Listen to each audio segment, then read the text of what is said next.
Hello, friends. Good morning, everyone. In a world filled with distractions, expectations, and constant noise, the most courageous thing you can do is focus on yourself. This is not selfishness, it is survival. Personal growth is not about becoming someone else, it is about becoming fully you, without apology or compromise. When you begin to focus inward on your thoughts, values, time, emotions, habits, you initiate the most powerful transformation of your life. Growth starts not with doing more, but with doing what matters. That shift begins when you stop chasing people, validation, and perfection, and start investing in your mind, body, and spirit. Focusing on yourself means setting boundaries, saying no with confidence, protecting your peace, and daring to choose what is best for you, even if no one else understands it. But this is exactly why focusing on yourself is no longer optional. It is essential. Because without clarity about who you are and what you want, you will be pulled in 100 different directions by people who don't even know you. Your energy is sacred. Your attention is power. And if you don't guard it fiercely, the world will consume it. Now is the time to step back, disconnect, reflect, and realign with your values. Focusing on yourself is the first step in creating a life you don't need to escape from.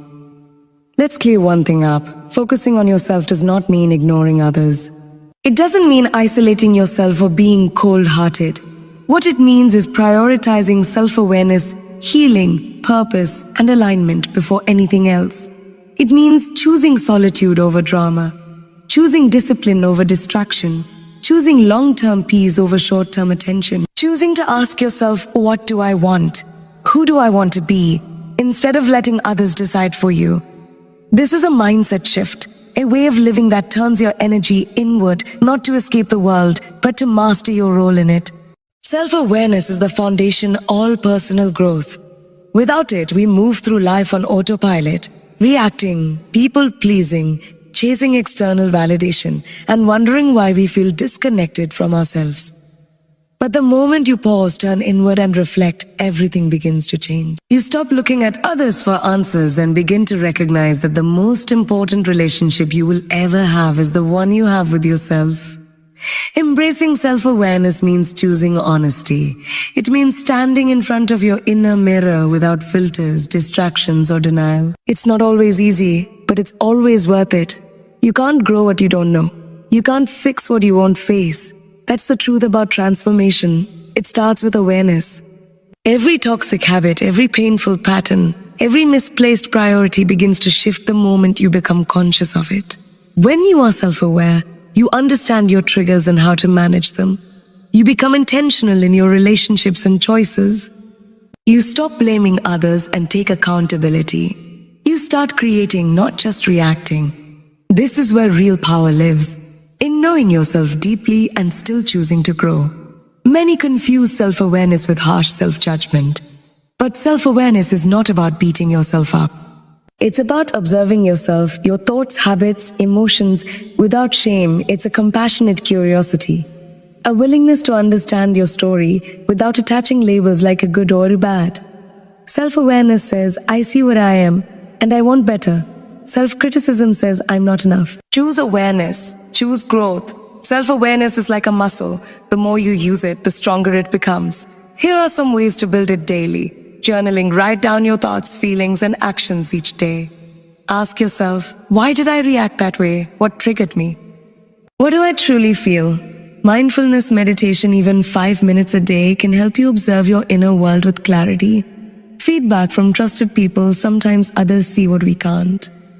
Learn to receive feedback not as criticism, but as a tool for growth.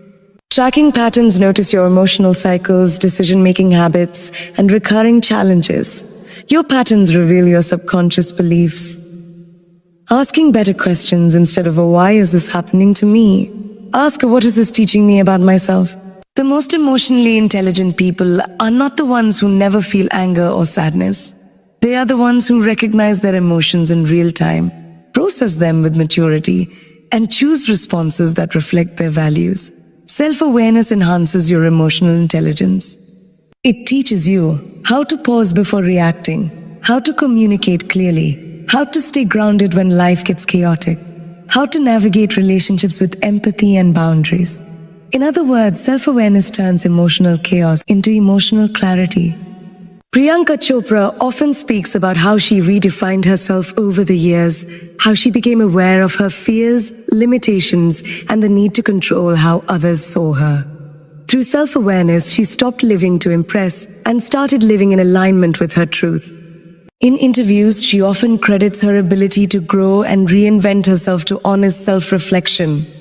She embraced the discomfort of change, owned her journey, and used every moment of awareness to fuel her evolution.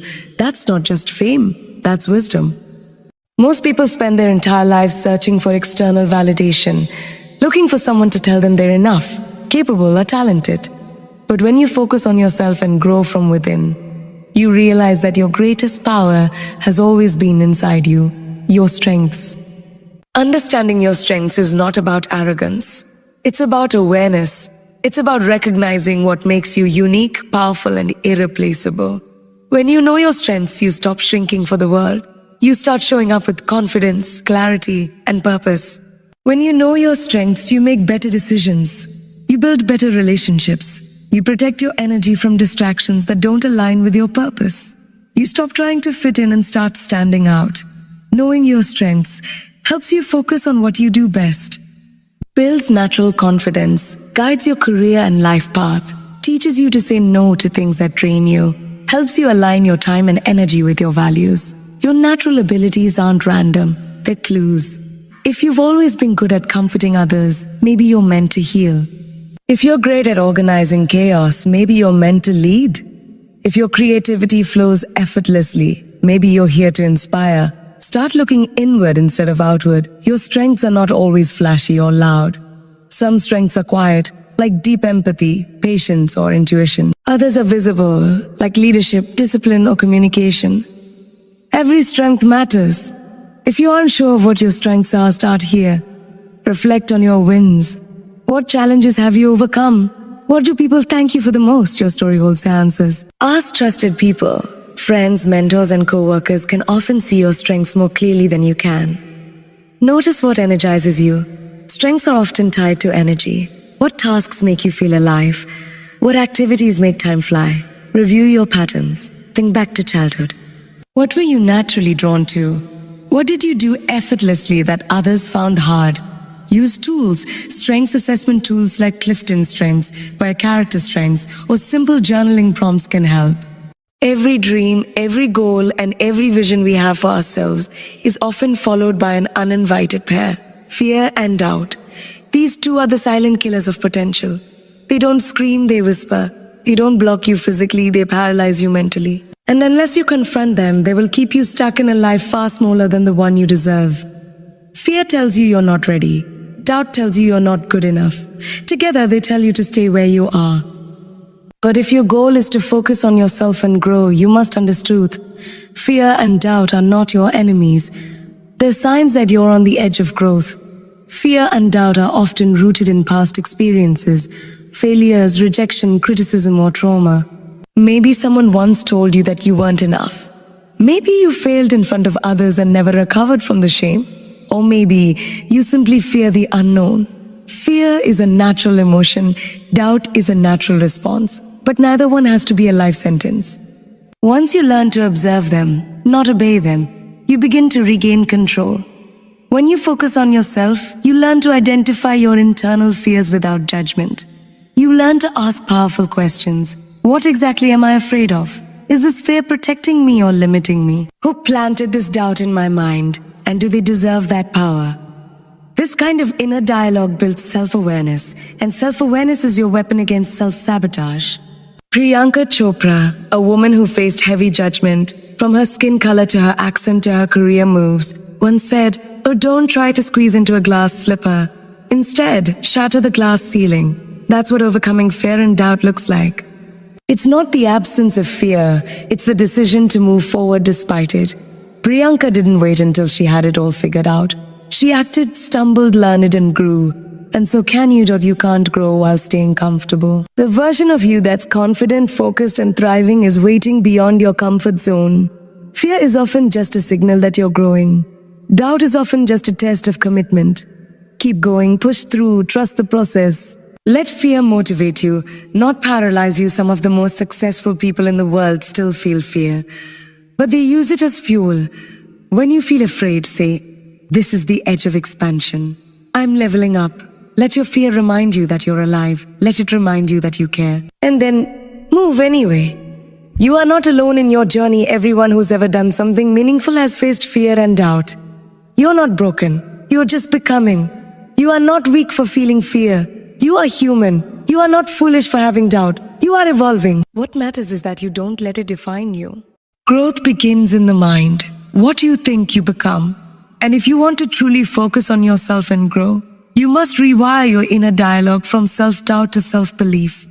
Positive thinking isn't just optimism. It's a decision to face life with strength, hope, and purpose. Your thoughts shape your emotions shape your actions, and your actions shape your life. So when you choose positive thoughts, you're not denying reality, you're deciding to rise above it. Psychologists call it a cognitive reframing. It's the ability to shift your perspective from negative patterns to empowering ones.